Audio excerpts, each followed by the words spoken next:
Hi, it's me. I just finished recording a video announcing the start of this channel, and I'm gonna just dive in because I was inspired to share on this topic,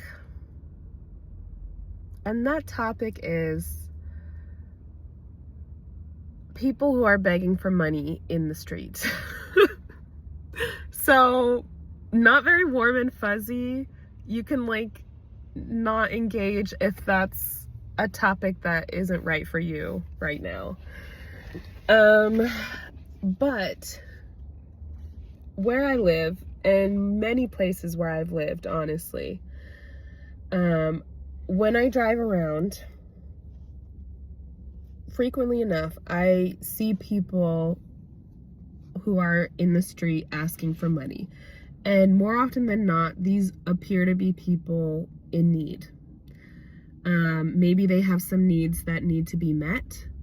Maybe they have some deeper story. Not even maybe. I mean, they're a human being too, right? So you know there's a deeper story behind why they're there in a given moment. But I'm there in that moment too, right? And I'm coming back from my Pilates class or my trip to the library or the grocery store or whatever errand I'm running. And that's always a tough moment because I desire to lead a life of open-heartedness where I stand in love and I treat all human beings with love and respect. That's very important to me.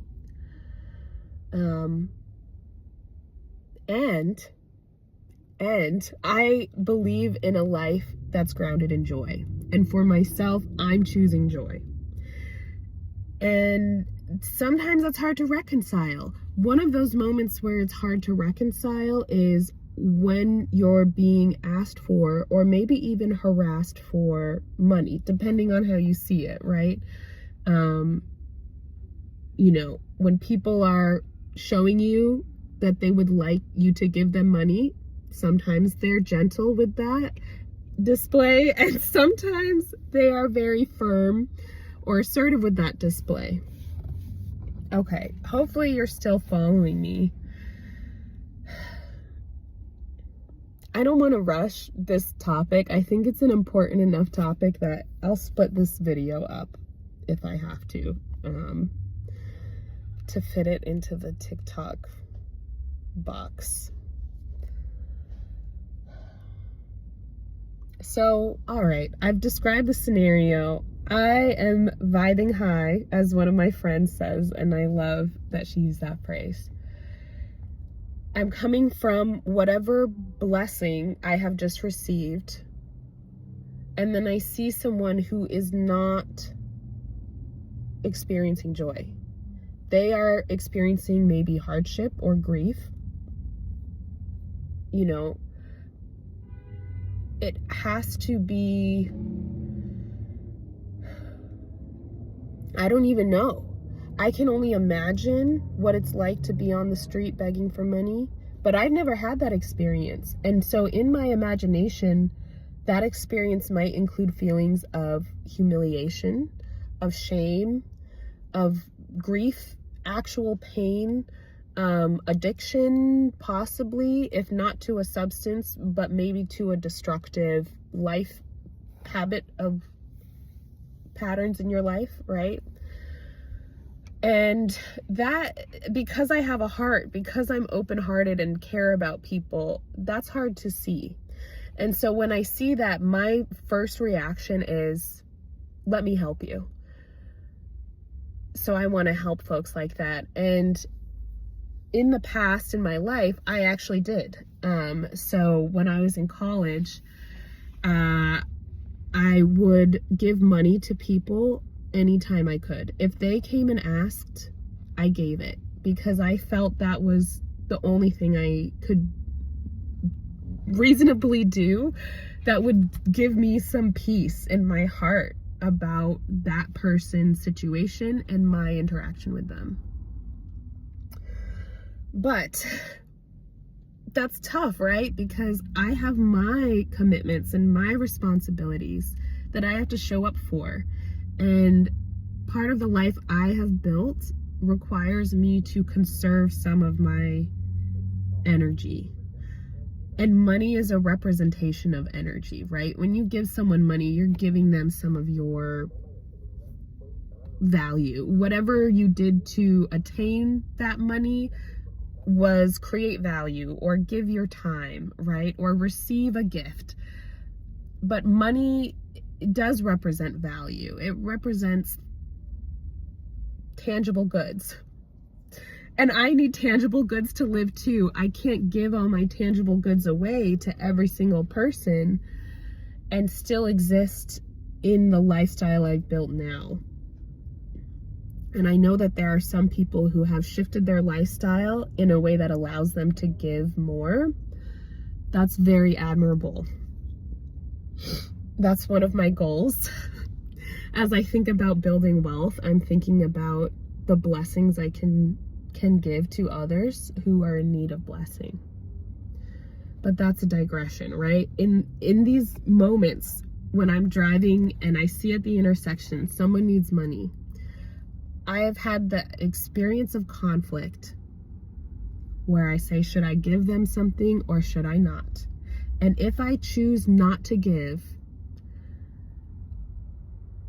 I feel bad. I used to feel bad. And I think that's okay. What I want to give you all permission to do is to protect yourself and have a heart for others, right? You can protect your energy. You can draw a line, draw a boundary, and you can have empathy. And I promise you that means something. Your empathy is valuable. It might not be tangible. You know, I can't walk into a store and purchase goods with empathy. I don't pay my rent with empathy. But it means something. And I would actually argue that you having a heart, us having a heart and caring is more impactful than giving a few dollars. Even though I think if you can, you should. When I can, I do. But don't feel boxed into a binary that says you either give money or you turn your head, you look away, you say, that's not my problem. Oh, shame on them. Oh, their choices brought them here. Oh, that's between them and God, or whatever, you know, colloquialism you might have given to yourself to gloss over the discomfort of seeing another human being in distress. I am giving you permission not to gloss over. Acknowledge it.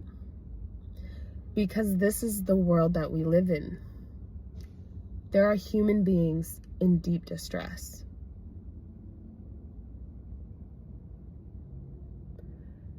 We can't help one another. We can't make large systemic changes that will shift the paradigm into a space where people experience more joy and less pain until we see humanity for what it is. We see that shared human experience that we are all having.